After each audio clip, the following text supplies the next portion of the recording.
L'ensemble de ces mesures, dites dans le titre premier donc, du sauvetage des entreprises calédoniennes, sont exclusivement des mesures qui visent à redonner de l'oxygène en termes de trésorerie aux entreprises qui ont été impactées directement ou indirectement par la crise. L'ensemble de ces dispositifs sont de la compétence de l'État et non pas de la Nouvelle-Calédonie.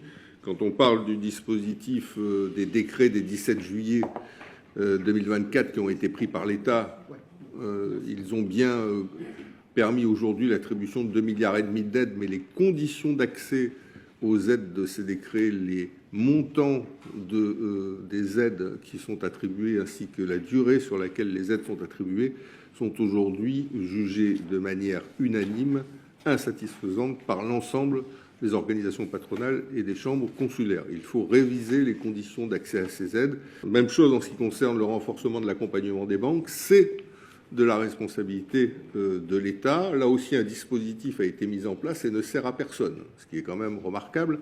26 milliards de francs CFP ont été débloqués par l'Institut d'émission d'outre-mer pour permettre le financement de prêts auprès des entreprises dans l'attente de l'indemnisation versée par l'assurance.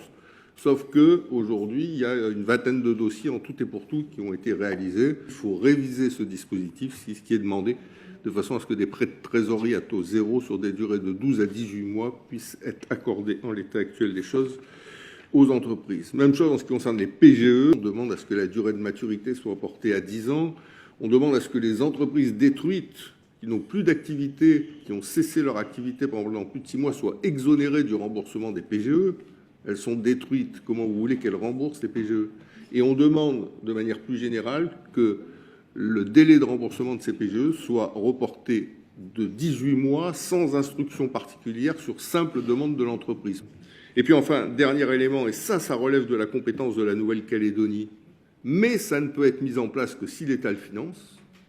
C'est le levier majeur pour les entreprises du pays, pour qu'on puisse respirer, pour qu'on puisse maintenir l'emploi, le temps que notre économie redémarre. C'est un moratoire d'une année sur les cotisations patronales. En clair, que pendant l'année qui vient, l'ensemble des entreprises qui ont été impactées directement ou indirectement par la crise ne paient plus leurs cotisations patronales.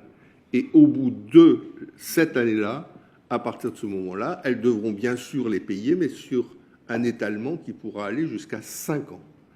Cette mesure, elle n'est pas inventée ou sortie du chapeau à l'occasion d'un spectacle. Elle a été mise en place pour Saint-Barthélemy et Saint-Martin, et ça a été le levier qui a permis à ces îles de ne pas couler, à l'emploi d'être maintenues.